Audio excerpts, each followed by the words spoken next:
জানো তো গো ভাইজান, আমাগো আমি আব্বা মরে যাওয়ার পর অতটা একা একা মনে হয় না। কেন রে, কাউকে পায়া গেলি নাকি? হ্যাঁ, আরে না না, তেমনটা কিছুই না। আমি আব্বু মরে যাওয়ার পর তোমার মতো একখান ভাইয়াকে পাইছি, ফাতিমা ভাবিরে পাইছি, যারা আমাকে আমি আব্বুর মতনই খেয়াল করে আদর কইরা আগলাইয়া রাখে। আর বাকি থাকলো আব্দুল, ওর সাথে হাসতে হাসতে দিন কাইটা যায়। এইদিকে আল্লাহ আমার উপর খুব সহায় হয়েছে। উসমান ভাই, আল্লাহ যা করে ভালোর জন্যই করে, আমরাই ওইটাকে অন্যভাবে নিয়ে আনি। আর দেখ, শুধু আল্লাহর উপরে দোষ দিলেই তো হইল না। আমি আব্বুর তো বয়স খানা তো কম হইল না। ক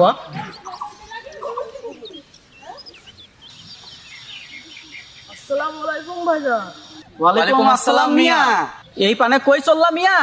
আমি তো এদিক দিয়ে যাইতেছিলাম, তোদেরকে দেখলাম, ভাবলাম একটু কথা কয়া যায়। তোরা দেখতেছি মনে সাথে মুড়ি চিবাইতেছিস। হ্যাঁ, ওই কাজ করতে করতে পেটে একটু টান লাগে গেছে, তাই একটু মুড়ি চিবাইতেছি। খা খা, ভালো করে খা। আর খাইতে খাইতে ভুলে যাস না যে জমিদারের টাকা এখান দেওয়ার লাগবো। 3 মাস সময় দিছে, মনে আছে তো? হ্যাঁ, মনে তো আছে। আর ওইটার জন্যই তো দিন রাত তোদের পুইরা খাইটা টাকা যোগান দিতেছি।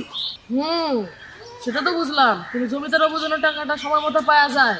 চললাম আমি, আমাদের সময় হয়ে আইলো। আসসালামু আলাইকুম। হাতি যখন ফান্দে পড়ে তখন কুয়ার ব্যাঙ্গল লাথি মারি।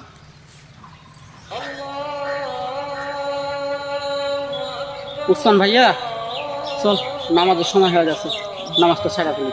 চল চল চল।